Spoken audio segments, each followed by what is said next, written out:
કેમ છો મિત્રો? મજામાં ને? ફરી પાછા આપણે ચેપ્ટર 2 ના બૂસ્ટર વિડીયોમાં આગળ વધીએ છીએ. આજનો આપણો ટોપિક જે છે કેપેસિટર પર ધ્રુવીભવનની અસર.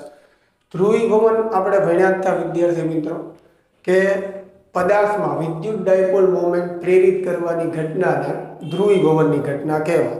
અને ધ્રુવીય અને અધ્રુવીય બંને પદાર્થો માટે આપણે ધ્રુવીભવનની ઘટનાની વાત કરી હતી. હવે કેપેસિટરની બે પ્લેટ વચ્ચે જ્યારે આપણે ડાઇલેક્ટ્રિક પદાર્થ મૂકીએ તો શું થાય તેની આપણે ચર્ચા કરવાની છે. ચાલો, શરૂઆતમાં આપણે એક સમાંતર પ્લેટ કેપેસિટર લઈએ છીએ. બંને પ્લેટ વચ્ચેનું અંતર જે છે એ ડી છે. એક પ્લેટ પર પ્લસ ક્યુ વિદ્યુતભાર છે, બીજી પ્લેટ પર માઇનસ ક્યુ વિદ્યુતભાર છે. અત્યારે હજી આપણે કોઈ ડાઇલેક્ટ્રિક મૂકેલો નથી, એટલે એનો અર્થ એવો થયો કે ડાઇલેક્ટ્રિકની ગેરહાજરીમાં આપણે વાત કરીએ છીએ. તો આ સમયે કેપેસિટર જે છે એની પર જે વિદ્યુતભાર છે એ વિદ્યુતભારની પૃષ્ઠ ઘનતા સિગ્મા બરાબર શું થશે? ક્યુ બાય એ, જેને આપણે મુક્ત પૃષ્ઠ ઘનતા પણ કહી શકીએ. બરાબર, આ વિદ્યુતભારને આપણે મુક્ત વિદ્યુતભાર પણ કહી શકીએ.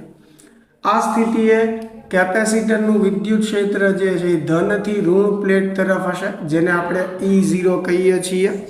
તો E0 બરાબર સૂત્ર શું થશે? Sigma upon epsilon 0. સમાંતર પ્લેટ કેપેસિટર ભણ્યા ત્યારે આપણે આ સૂત્ર મેળવેલું જ હોય. એટલે E0 બરાબર સિગ્મા બાય એપ્સિલોન 0. કેપેસિટન્સનું સૂત્ર જે છે એ થશે એપ્સિલોન 0 A અપોન ડી.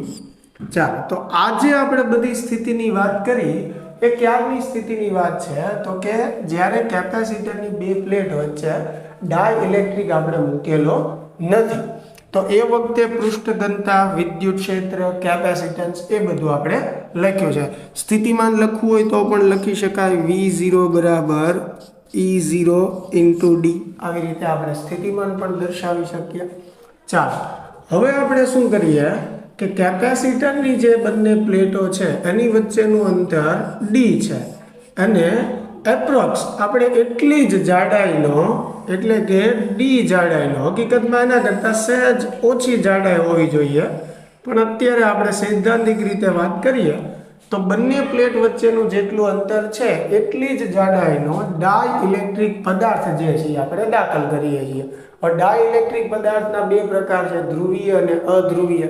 તો બંનેમાંથી કોઈ પણ લઈએ, પરિસ્થિતિ તો એક જ સર્જાવાની છે, એટલે આપણે એ ચોખવટ કરવાની જરૂર નથી કે ધ્રુવીય છે કે અધ્રુવીય છે.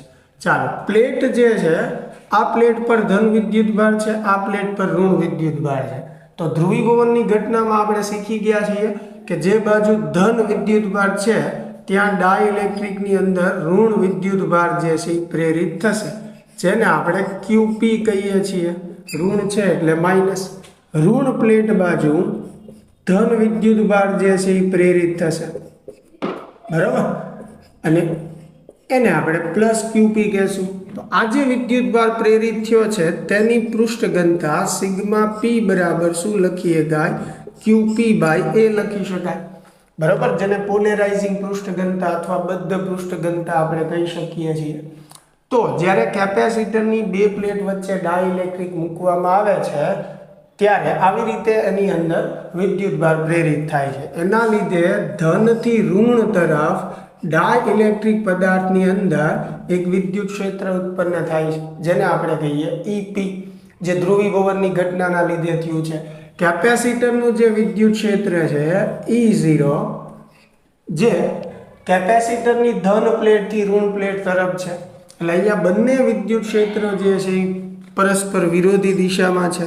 એટલે જો આપણે પરિણામી વિદ્યુત ક્ષેત્ર મેળવવું હોય તો બંનેની શું કરવી પડે? બાદબાકી, કારણ કે બંને પરસ્પર વિરોધી દિશામાં છે. એટલે E0 માંથી EP જે છે એ બાદ કરીએ.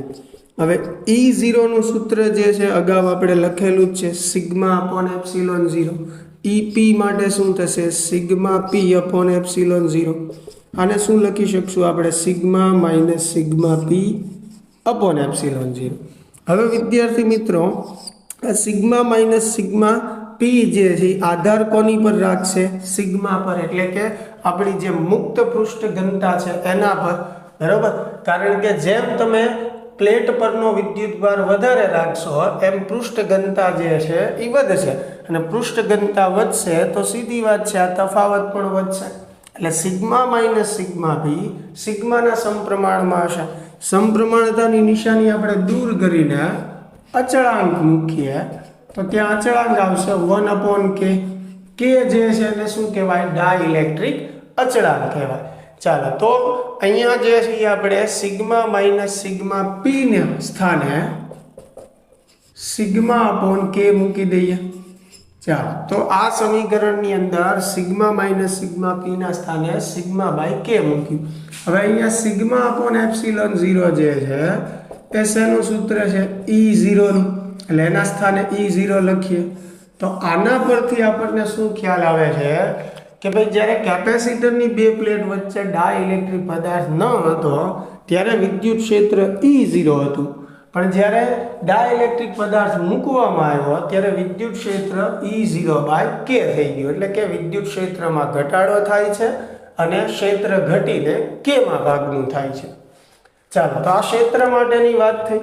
કેપેસિટન્સ માટે આપણે વાત કરીએ તો જ્યારે કેપેસિટરની બે પ્લેટ વચ્ચે ડાઇલેક્ટ્રિક ન હોય એટલે હવાનું માધ્યમ ગણાય. એટલે શરૂઆતમાં આપણે પરમિટિવિટી હવા માટે એટલે કે શૂન્ય અવકાશની પરમિટિવિટી આપણે લીધી હતી, પણ જ્યારે ડાઇલેક્ટ્રિક પદાર્થ મૂકેલો હોય ત્યારે આપણે પરમિટિવિટી ડાઇલેક્ટ્રિક પદાર્થની લેવી પડે. એટલે આ જે સૂત્ર છે એ એપ્સિલોન A/d બનશે.